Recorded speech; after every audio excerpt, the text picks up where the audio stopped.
Hey guys, this is just a Cardinal here. Welcome back to another video, or welcome to another video. Today, I will be making a history video of the Nissan Silvia. But before we jump into the video, I would like to thank all of you who for all the views, the subscribers, and I'm really happy that everybody decided to like and subscribe. Okay, so buckle up, petrol heads, as we embark on a high-octane journey through the legendary Nissan Silvia story. It passed from its humble beginnings to a from a hand-built beauty to its it as the undisputed drift king.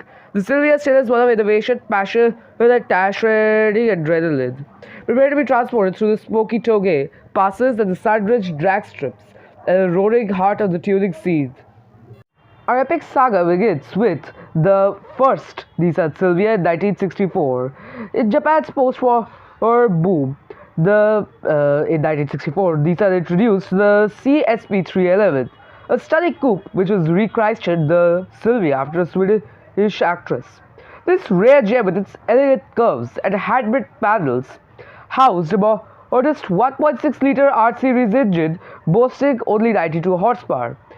It was mated to a 4-speed manual transmission with McPherson struts in the front and the live rear axle in the back. Only 554 Silvias were ever produced, which graced the asphalt, making them an instant collector's item. They're very rare and incredibly valuable. So this continued on for 4 years until 1968. When Nissan stopped production of their original Silvia. After this, for 15 years, right? I think 15 years. In 1979, Nissan produced the Fair Lady's successor, which is our second chapter. So fast forward these 15 years, and the Nissan Silvia returned as the S110. Sorry, gone were the handcrafted curves, replaced by a boxy utilitarian design. But beneath the unassuming sheet metal lurked a potent 1.8-liter L-series engine and a rear-wheel drive layout. This 1.8-liter L-series engine boasted 100 horsepower, which was pretty good for the time, and it had, I think, about the same suspension. It had McPherson struts in the front. However, the rear suspension now consisted of a live axle rear. Yeah, it has the same suspension. Anyways, the gearbox options did change a little bit. It was changed from a 4-speed manual to a 3-speed automatic, with the 4-speed manual also remaining an option. The S110 laid the groundwork for the Silvia's future performance and focus. Okay, so that was the second gen Silvia, which was a pretty good car in my opinion. It was also known as the Datsun 200SX in North America, carving its name in rally and touring car championships, while tuners discovered its immense potential for modification. And a little bit of a side note, these little cars, look like muscle cars, but very tiny, of the 1970s.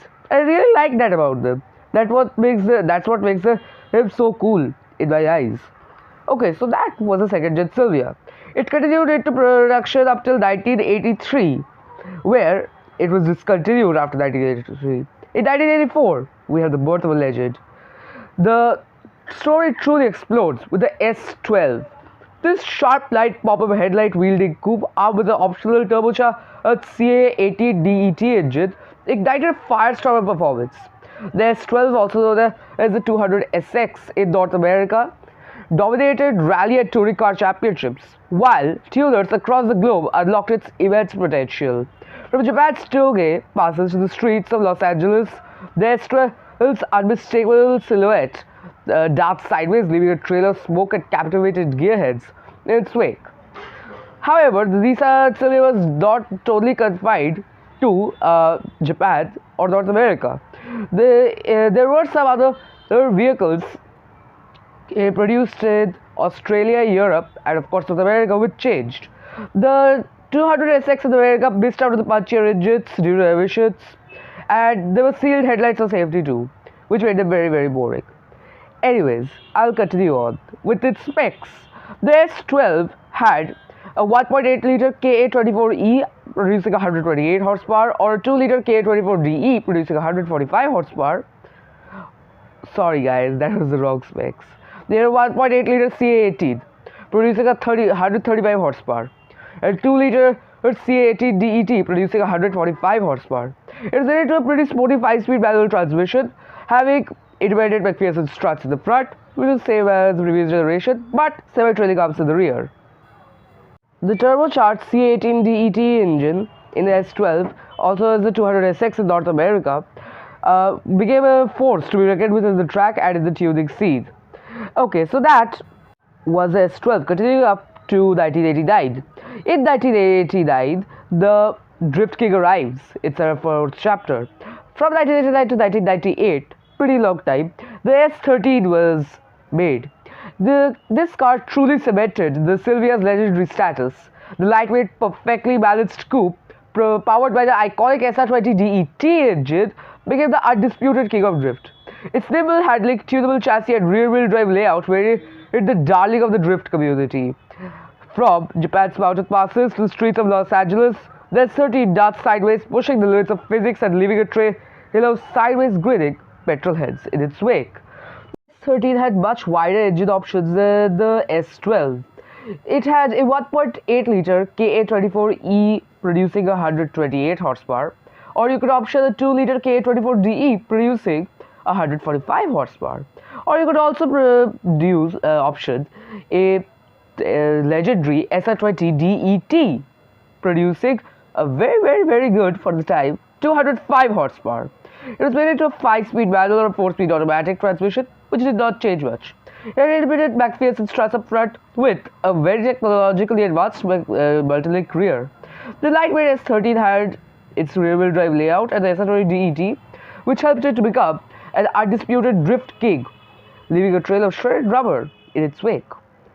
Okay, so that was the S13, continuing up till 1998. Yeah, this car continued up to 1998, where it was replaced by another car, the S14. This was the evolution of perfection, which is the 5th chapter. It produced in 1993.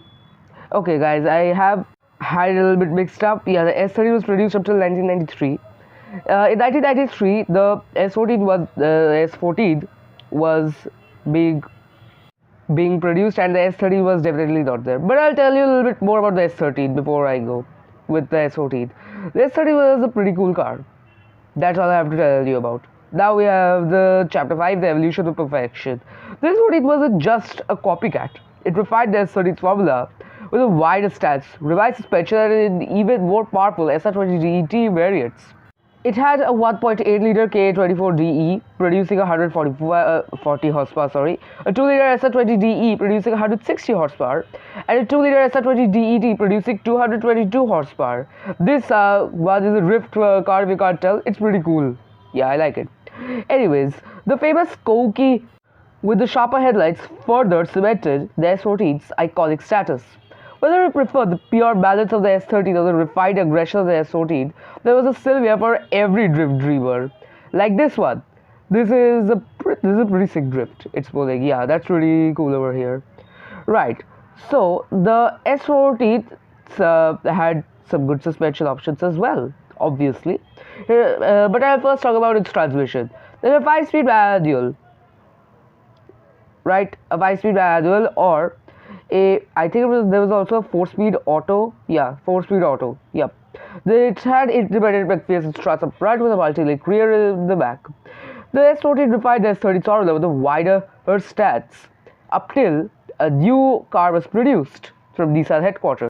After 1998, the S14 was discontinued, and in 1999, the final chapter of the Nissan Silvia arrives, the S15. The S15 arrived as a technological marvel. It had a variable geometry turbocharger with the famous multi-link rear suspension and a stiffer chassis, pushing the Silvia's performance envelope even further. But rising costs and a changing market led to the S15's tragic discontinuation in 2002.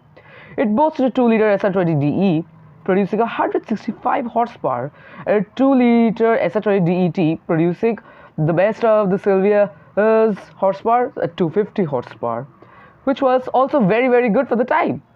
Anyways, it had a 6-speed manual or 4-speed automatic transmission with the famous independent back-face strut up front and the multi-link rear. The variable geometry turbocharger for the increased performance, and this version of the Nissan Silvia looks really good in my opinion. Though no longer in production, the Silvia's spirit burns bright. Tuners continue to push the boundaries of these machines, extracting insane power and creating drift monsters that defy physics. From drag strips to mountain passes, the Silvia's unmistakable silhouette remains a symbol of driving purity and automotive passion. The Silvia has long been celebrated for its tunability and popularity, along with the wide array of body kits available for it, like this Liberty Walk body kit. Or if you could want another type of body kit, there were the Pandem body kits, there were the Rocket body kits.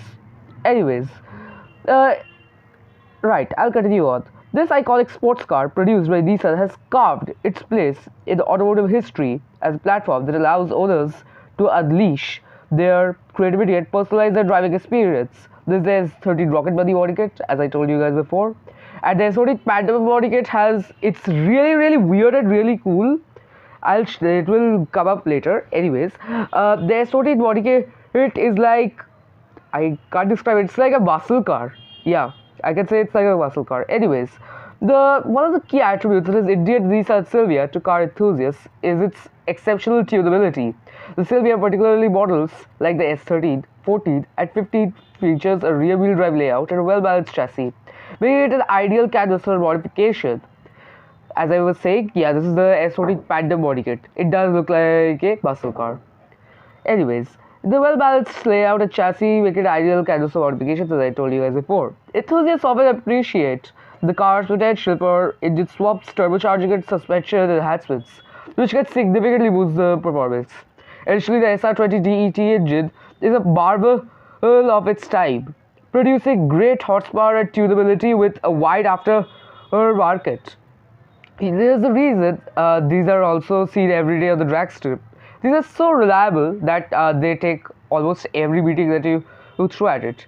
However, right now the Silvia has been overpriced because of the late lack of parts and the reduced production due to the lack of ability. The limited production of these models, particularly the S13 and 15, combined with their iconic status, the culture has driven the prices sky high. Its easily modifiable engine and chassis also make it extremely great choice for enthusiasts. Okay, however, Nissan was forced to discontinue this beauty. The S15's advanced technology made it expensive to produce, impacting the profitability. In fact, Nissan was making a loss on all of these cars. Also, the S15 and all the S models had a huge impact on tuning culture and car culture as well, like this one in the Fast and Furious. Anyways, there were stricter emissions, therefore decreasing the Silvia's performance-oriented engines, you know. Anyways, if I had a favorite build for a Nissan Silvia, what would I do? Maybe the RB25 swap Nissan Silvia S13 without any body kit. I think it would be good with a ducktail spoiler on the back and do it for drift.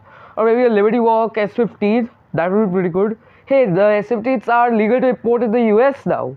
I don't live in the US. I don't care. I don't even have the money. But anyways, that was the video. Bye.